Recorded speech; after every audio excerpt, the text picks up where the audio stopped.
Hi folks, this is Danny from Bradley James Classics, welcoming you to yet another walk around video of one of our classic cars. Now this one is rather easy to recognise. Of course, it is a old Land Rover. This one was registered in January 1961, so it actually makes it the very last of the Series 2 Land Rovers. The Series 2A came out in 61 as well, I believe, so there's only a very small number of differences where you could probably look at one model compared to the other, i.e. the Series 2 compared to the Series 2A, and be expected to recognise any distinguishable differences, and they're quite minor. So one of the things you would probably look out for is the Series 2 used these large sort of Baker-like knobs to open the vents, where the Series 2A used sliders on the vents. The Series 2, like this, had a separate horn button to one side of the steering wheel to operate the horn, where the Series 2A had a horn button in the middle, and headlamp being flush, not in the wings like the later 2As into 3s, the fitment of the headlamp. So it looks very much like a Series 1, of course, because of the position of those inner headlamps, but that's a feature of the Series 2A as well. But the biggest one is actually chassis numbers on a Series 2 start with a 1, and on a Series 2A they start with a 2. And I think I'm right in saying that it's just 9 digits long, the chassis number on the Series 2. Now, we've dealt with some of the semantics. Let's look into this lovely old girl. It's a short wheelbase, of course. It's a former full restoration, and I've got to say, as Land Rovers go, the bodywork is still in absolutely lovely condition. Now, bearing in mind, these things get used for muddy jobs and pulling trailers and going into fields and off-road and stuff. This one looks as if it could be taken on a trip to drop a bride off to a wedding. It really is in fantastic condition. Real credit to the enthusiast previous owner. It really is as good underneath as well. I have made a separate video for the undercarriage because that's something which Land Rovers have a certain reputation for. A bit of serious corrosion, whereas this chassis is, well, probably the best I've ever seen on a vehicle of this age. Remarkable under there, and it's just super straight. I will walk around slowly and point out any imperfections, but it really does look as good in real life as it does hopefully on this video I'm making. It's got a set of Goodyear Wrangler tyres all round that are in excellent order. That sort of ivory colour paintwork in the wheels is very correct. And if I show you I've got the engine ready to show you actually, and if I show you this bodywork, it's lovely, bright and shiny, and it really does look good enough to show. Stainless steel exhaust. Despite being an early girl, she does get fitted with the same 2.25 petrol engine as the later Land Rovers did. And this one just fires up first turn of the key. Well, actually it's a press of a button on these early Land Rovers, and away she goes. She ticks over ever so smoothly, almost like a little sewing machine on tick over. It's beautifully set up, and it's super clean in the engine bay as well. But it's a very usable vehicle, and they're so well loved, these old Land Rovers, and to find one in this condition at a sensible price point, I mean, as I say, it's got all the looks of a Series 1, but about half the price of one. Just a good, solid example of a highly usable short wheelbase Land Rover from 1961. So let's have a little look inside. The seats have all been replaced with these very comfy ones, and there's 3 seats across the middle, and they look as new, to be honest. Even all the roof lining looks freshly painted. Well, I'm sure this is from when it was all restored, but it's just kept in excellent condition, as is all of the galvanized steelwork. Nice bright glass on runners. Nice little extra here, this little knob to act as a little lock to the window, because you've got sliding glass. That's how you open these up. And this is quite handy. Rather than having these sort of stick-on door cards, it's actually got quite a handy and very rugged looking holdall, and it's got one of those on the passenger side as well. It's very practical. Rubber carpet, as you could imagine, very practical in one of these. And if I just show you down here, you can see how good all of the paintwork is, even across the dashboard and on the bulkhead. Now there's a couple of extras here. So it's got a lovely period clock. Sadly it doesn't actually work, but it does look very nice. So that's that. I mentioned the starter button, that's down here, and the usual extras for high and low range gear and diff lock, etc, etc. And even the gear knob is in excellent condition. Now the odometer shows 59,000 miles, but it's incredibly difficult to warrant on a car of this age, even though there are old MOTs that go back many decades, actually a lot longer than the DVLA online system.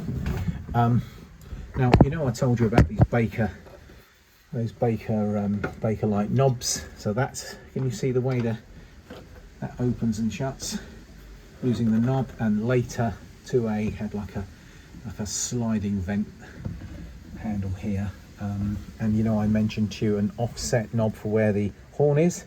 No horn in the middle. That's another feature of a 2 compared to a 2A. So just a few small things. Now, indicator works via this little knob here. This is an addition, which is an oil pressure gauge and water temperature, and another gauge down here, which I can't actually see what that one does, and is such small writing I can't really tell you what that's for. I'm sure somebody watching my YouTube video might help me out with that one. The writing's on it so small, and I haven't got my reading glasses on. Little take off for 12 volt there. Yeah, just lovely and original in here. Well, bar these replacement seats, of course. Well, as we're talking about non-originality, I don't think you'd have had these rather comfy inertial reel seat belts back in the day, but it's nice to have those. Really nice and tidy, very clean in here. Painted inside and out, obviously, when it was restored. That looks to be a new matching tyre and a new powder coated rim. So rather than sitting on the bonnet, the spare wheel, you can see the bolts here and here where you could have a spare wheel on the bonnet. But those who are accustomed to driving these are probably aware that when you do have the spare wheel on the bonnet, it actually makes it a little tougher to see that corner. And also, of course, if you're lifting the bonnet, it comes very heavy. So it's not uncommon to see the spare wheel mounted back here, and that's all nice and safely bolted up. It's all in excellent condition. One side I've got a folding bench seat, and the other side I haven't. So there's still room for extra people in here. And look at that period. That looks great, doesn't it? Look at that. It's an old fire extinguisher, probably as old as the vehicle itself. It might have been there, you never know. Really nice bright glass. As you can see, the rail system all refurbished, so they just roll across and all those windows open. And it is really in rust-free, excellent condition. So that's the cab. I promised you a little look at the engine bay as well, which I shall do now.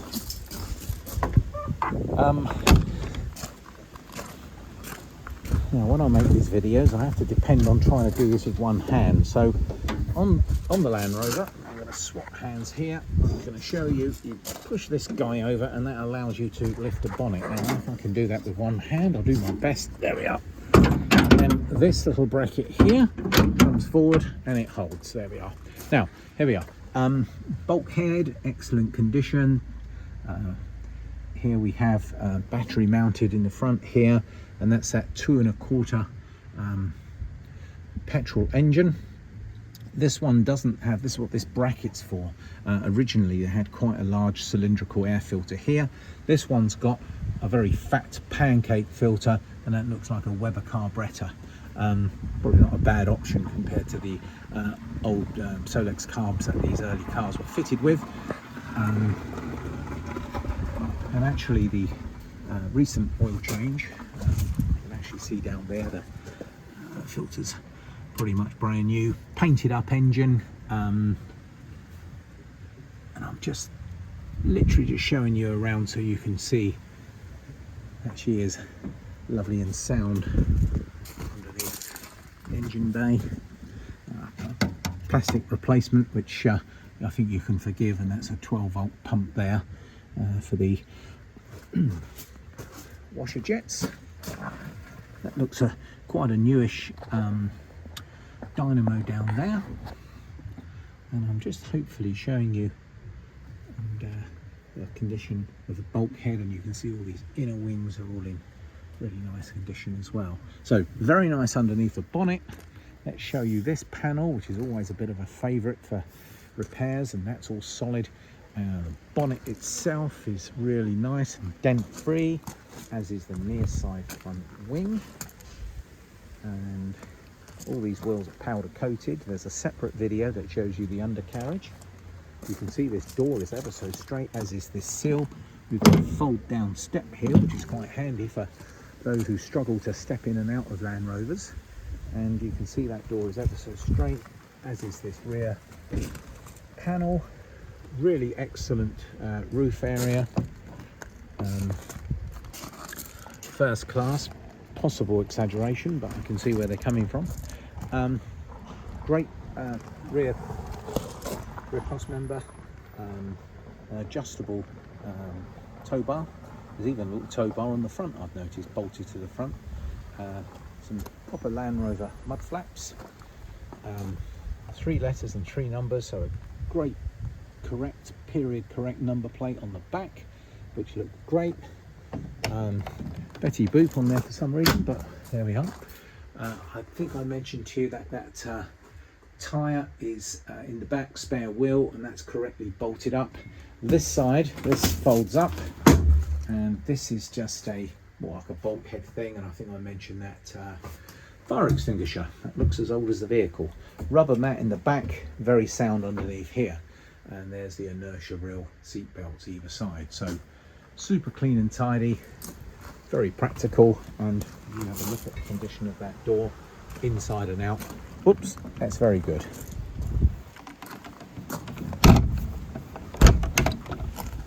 Let's shut that rear door up. Very tidy across the back.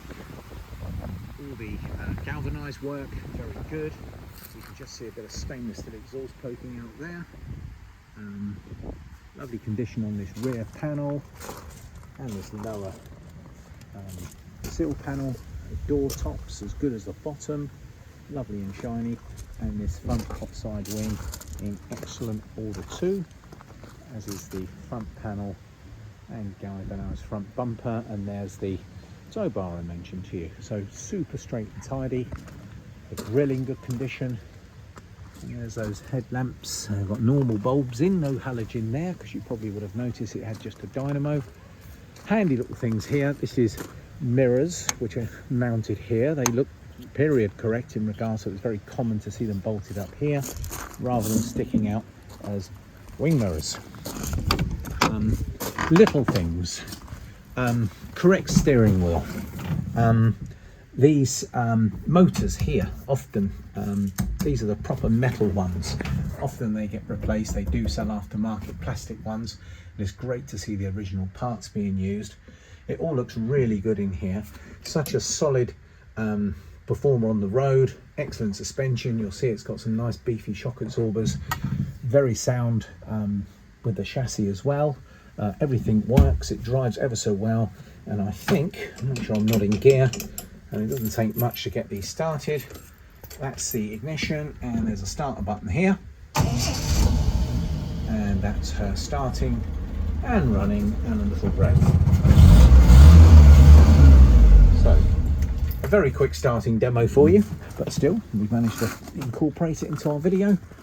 Well folks, hopefully you've had the opportunity to have a good look around this Land Rover with me. A 1961 Series 2 Land Rover, an older restoration but in excellent condition, a credit to its previous owner, and this will be a great daily runner if you can get away with driving a Land Rover. Surely a great addition to any collection, but it would be a real shame not to drive it around and enjoy it. So very reliable, starts on the button. All the cars that leave us go through a thorough PDI. Previous MOT history will show you that this has fared well whenever presented for MOTs. You'll see the amount of no advisory passes it's had, which is very impressive for such an old vehicle, and she is in stock now. Well, thank you folks. It just remains to say we do offer a full UK delivery service. We can take in your existing classic modern car or even a light commercial as a trade-in if you like.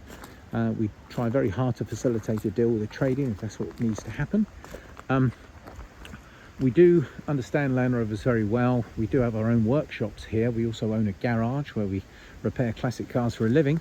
So our motor engineers are very accustomed to preparing these vehicles properly, and they know how to set them up so they run.